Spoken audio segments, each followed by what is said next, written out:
Cleopatra. The name alone conjures images of a brilliant, ruthless queen who stared down the might of Rome. For 2,000 years, she's been history's most iconic femme fatale, a woman so formidable that her legend often eclipses every other female ruler from the ancient world.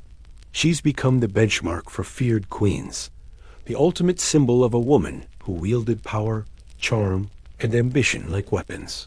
She seduced generals, commanded armies, and in the end, chose a death of mythic defiance rather than submit to her conquerors.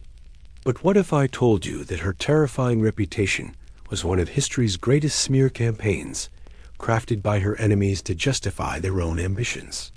What if the story we all think we know is more fiction than fact, a narrative carefully constructed to turn a brilliant political operator into a monstrous foreign temptress? If Cleopatra wasn't the monster the Romans made her out to be, who was? In this video, we'll uncover the stories of 3 other queens whose reigns could make Cleopatra's look tame. From an empress whose path to power was paved with chilling accusations, to a queen who presided over a massacre that stained a nation, to a ruler who terrorized her own population. We're going to find out, was there ever a queen more feared than Cleopatra? The case against Cleopatra. Before we meet our contenders, we have to put Cleopatra herself on trial. Her reputation for being feared is undeniable, but where did it come from? The answer, overwhelmingly, is Rome. More specifically, it came from one man, Octavian, the adopted son of Julius Caesar and Cleopatra's mortal enemy. When Octavian went to war with his rival, Mark Antony, he wasn't just fighting another Roman. He was fighting a Roman who had, in his eyes, been bewitched and corrupted by a foreign queen. To win the war, Octavian needed to win over the Roman people, and his greatest weapon was propaganda. He launched a smear campaign of epic proportions, painting Cleopatra as a dangerous, decadent sorceress. Roman writers like Horace and Plutarch followed his lead, depicting her as a manipulative temptress whose very existence was a threat to Roman values. They called her the Whore Queen, a siren who lured good Roman men to their doom. They spun tales of her extravagance, like the story of her dissolving a priceless pearl in vinegar, just to win a bet, to portray her wealth as a sign of moral decay. This wasn't just a personal attack. It was a brilliant political strategy. By demonizing Cleopatra, Octavian framed his civil war against Antony as a necessary defense of Rome itself. He wasn't fighting for power. He was saving the Republic from an evil foreign queen. The propaganda was brutally effective and has shaped her image for centuries. But it conveniently ignores the other side of the story. In her own kingdom, Cleopatra was a very different figure. Unusually for her dynasty, she was the first Ptolemaic ruler known to have learned the Egyptian language, a sign of respect for her subjects. She was an intelligent and capable administrator who guided Egypt through famine and instability, keeping her kingdom prosperous for over 2 decades. She was a skilled diplomat and a brilliant linguist who could converse with emissaries from across the known world without needing a translator. The fear she inspired was almost exclusively Roman fear, the fear of a powerful, intelligent woman who refused to bend to their will. While she was certainly ruthless, eliminating rivals, including her own siblings, to secure her throne, this was standard practice for any ruler in the brutal political landscape of the ancient world. So, while she was definitely feared by her enemies, the terror she inflicted on her own people pales in comparison to our first contender. Enter a woman who didn't just eliminate rivals, but who, according to the histories, institutionalized cruelty in a way that would make a Roman propagandist blush. The Iron Empress of China in the 7th century, China's Tang dynasty, was one of the most powerful empires on earth. It was a world utterly dominated by men, governed by strict Confucian principles that placed women in a subordinate role. Into this world stepped Wu Zetian, who began her journey not as a princess, but as a low-ranking concubine in the emperor's court. her rise from that station to become the one and only female emperor in China's 3,000-year history is a story written in blood, betrayal, and absolute terror. Wu Zetian was brilliant, beautiful, and possessed a genius for political maneuvering. She first caught the eye of Emperor Taizong, but it was his son, Gaozong, who fell completely under her spell. After the old emperor's death, Wu was sent to a Buddhist convent, as was custom. But she had already forged a connection with Gaozong, and he soon brought her back to the palace. This was her opening, and she seized it. Her main rivals were the reigning Empress Wang and the favored consort Zhao. Wu knew that for her to rise, they had to fall. And the legend of how she accomplished this is the stuff of nightmares. Traditional histories, often written by her enemies, tell a horrifying story. In 654, Wu gave birth to a daughter. One day, Empress Wang, who was childless, came to visit the infant. Shortly after she left, Wu allegedly entered the room, smothered her own newborn baby, and then feigned devastation when the emperor arrived. Suspicion immediately fell on Empress Wang. The emperor, manipulated by Wu's performance, believed the accusation. Empress Wang was deposed and imprisoned. Wu Zetian took her place as empress, but her vengeance wasn't complete. Not content with merely imprisoning her rivals, she is said to have ordered an unimaginable punishment. According to these same hostile accounts, she had Empress Wang and consort Zhao's hands and feet cut off, and then had them thrown into vats of wine to drown in agony. While modern historians question the literal truth of these sensational details, the stories show the sheer terror she inspired in her opponents. As empress, her power grew. With her husband, Emperor Gaozong, often ill, Wu began ruling from behind a screen during court audiences. But she wasn't content to be a puppet master. She craved absolute authority, and to get it, she established her own secret police force, led by officials who specialized in torture and extracting confessions. An atmosphere of paranoia swept the court. She installed bronze boxes around the capital where citizens could anonymously deposit accusations against anyone. These boxes became a terrifying tool of her regime, leading to the arrest, torture, and execution of countless people. Her ruthlessness was said to extend to her own flesh and blood. She was suspected of poisoning her eldest son, the crown prince, because he challenged her authority. She deposed another son, and later had him forced to commit suicide. Finally, in the year 690, she cast aside her youngest son and declared herself emperor of a new dynasty. She was no longer a regent or a consort. She was the sovereign, the holy and divine emperor, the first and only woman to ever sit on the dragon throne in her own right. Yet, paradoxically, Wu Zetian was also an effective ruler. She promoted talented officials based on merit, expanded the empire, stabilized the economy, and supported the arts. She ruled China for half a century, and in many ways, the empire prospered. But it was a prosperity built on a foundation of terror, masterminded by a woman who proved she would sacrifice anyone for ultimate power. The fear she inspired was intimate and personal. But for our next queen, fear was a public spectacle, a tool of statecraft on a horrifyingly grand scale. Catherine de' Medici, the Serpent Queen of France. In 16th century France, the kingdom was tearing itself apart. The Protestant Reformation had ignited a series of brutal religious civil wars between the Catholic majority and the Protestant minority, known as the Huguenots.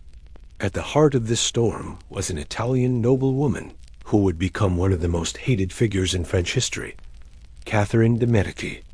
Catherine was an outsider from the moment she arrived. Born into the powerful Medici family of Florence, she was married off to the French king's second son at 14. When her husband became King Henry II, she was queen, but never truly accepted. The French court saw her as a scheming Italian, and her foreign origins made her a constant target of suspicion. But Catherine was a survivor. After her husband's death in a jousting accident, she was thrust into the center of power as regent for her young sons. For 30 years, she was the true power behind the throne, desperately trying to navigate the French wars of religion and preserve her family's dynasty. Her methods would earn her the nickname the Serpent Queen. Catherine's fearsome reputation is forever linked to one of the most infamous atrocities in European history, the St. Bartholomew's Day Massacre. In August 1572, Catherine arranged a marriage between her daughter and the Protestant King Henry of Navarre, hoping to heal the divided nation. The wedding brought the Huguenot nobility to largely Catholic Paris, but the atmosphere was tense. The Huguenot leader, Admiral de Coligny, was gaining influence over Catherine's son, King Charles IX, and was pushing for a war with Catholic Spain, a move Catherine desperately wanted to avoid. 4 days after the wedding, an assassin wounded Coligny. The Huguenots were furious and demanded justice. Catherine, who many historians believe was involved in the plot, panicked. Fearing exposure and a Huguenot uprising, she convinced her son that a preemptive strike was necessary. On the night of August 23rd, the slaughter began. Admiral Coligny was killed, his body thrown from a window. This targeted assassination was the spark that lit a horrific fire. The Catholic citizens of Paris, whipped into a religious frenzy, began a general massacre of every Huguenot they could find. For 3 days, the streets of Paris ran with blood. The violence then spread across France, continuing for weeks. While estimates vary, historians believe thousands were killed in Paris, with possibly tens of thousands massacred across the country. The event horrified Protestant nations. Catherine de' Medici's exact role is still debated. It's unclear if she intended for the killing to spread so far beyond the initial targets, but the event cemented her dark legend. She was painted as a master of poisons and black magic, the manipulative foreign queen who had unleashed hell on France. While Cleopatra's reputation was largely built on propaganda, Catherine's was born from a very real river of blood. But even this state-sanctioned slaughter might seem contained compared to our final contender, queen whose cruelty nearly wiped her own nation off the map, Ranavalona I, the Mad Queen of Madagascar. In the 19th century, as European colonial powers carved up Africa, the island kingdom of Madagascar stood fiercely defiant. And at the helm of this resistance was a queen whose name became synonymous with terror. Ranavalona I, her 33-year reign, was so brutal that some have called her one of the most murderous female rulers in history. Ranavalona was not born to rule. When her husband, King Radama I, died in 1828, she orchestrated a swift and bloody coup. She immediately executed any potential rivals, consolidating her power and revealing her guiding philosophy, a fanatical devotion to Malagasy, independence, and a violent hatred of foreign influence. Her predecessor had welcomed European missionaries. Ranavalona saw this as a poison destroying the traditions of her ancestors. In 1835, she banned Christianity and launched a brutal persecution. Christians were hunted down and subjected to horrific public executions. They were thrown from cliffs, boiled alive, or burned at the stake. But Ranavalona's most infamous instrument of terror was the Tangina ordeal. If a person was accused of a crime from theft to practicing Christianity, they were forced to swallow a poison from the native Tangina tree, followed by 3 pieces of chicken skin. If they vomited up all 3 pieces, they were declared innocent. If they died or failed to regurgitate the skin, they were deemed guilty, and any survivors were executed. This wasn't a rare punishment. It was a state institution. While reliable numbers are impossible to find, some contemporary European accounts, though likely exaggerated, claimed that tens of thousands could die in a single year from the ordeal. Her cruelty was legendary. Beyond the purges, she ruled through a system of forced labor, conscripting tens of thousands for massive building projects with no modern tools. When building one palace, an estimated 10,000 workers died from starvation and exhaustion. During Ranavallona's 33-year reign, the population of Madagascar declined significantly due to warfare, famine, and her brutal policies. While some historians argue her methods were a desperate, if vicious, attempt to protect Madagascar from European colonialism, the unimaginable human cost is undeniable. She didn't just rule her people. She terrorized them on a massive scale. So we've gone from the propaganda-fueled fears of ancient Rome to the blood-soaked streets of Paris and the terrorized island of Madagascar. We've seen how reputation can be a weapon, how religious fervor can become a license to kill, and how the drive to save a nation can lead to its devastation. The cases are open on Cleopatra, Wu Zetian, Catherine de' Medici, and Ranavalona. But before we reach our final verdict, if you're finding this deep dive into the dark side of history fascinating, make sure you subscribe to the channel and hit that notification bell. So let's return to our question. Was there ever a queen more feared than Cleopatra? We've seen that Cleopatra's fearsome reputation was largely a masterpiece of enemy propaganda. She was a ruthless and brilliant leader, but the terror she inspired was aimed at her foreign adversaries, not the people she ruled effectively. Then we met our contenders. Wu Zetian, the concubine who clawed her way to the dragon throne, whose story is filled with horrifying legends of murdering her own child and ruling through a network of secret police and paranoia. Her fear was a scalpel, precise and personal. We witnessed Catherine de' Medici, the queen whose desperation to hold her family's dynasty together led to her debated but pivotal role in the St. Bartholomew's Day massacre, a brutal explosion of religious hatred. Her fear was a wildfire, uncontrollable and devastating. And finally, we faced Ranavalona I of Madagascar, whose violent, isolationist policies and institutionalized cruelty through poison ordeals and forced labor led to the deaths of a huge portion of her own subjects. Her fear was a plague, decimating her own population in the name of preserving it. Compared to these reigns, Cleopatra's actions seem almost conventional for a ruler of her time. The fear she inspired was a tool of international politics, not a system of domestic terror. But in the end, the title of most feared is subjective. Is it the queen of horrifying legends? The one who oversaw a shocking massacre? Or the one who killed on an industrial scale? We've presented the evidence, but the final judgment is yours. Who do you think was the most feared queen in history? Cleopatra, the victim of a brilliant smear campaign? Wu Zetian, the iron-willed empress? Catherine de' Medici, the controversial queen mother? Or Ranavalona I, the cruel tyrant of Madagascar? Let us know your verdict in the comments below.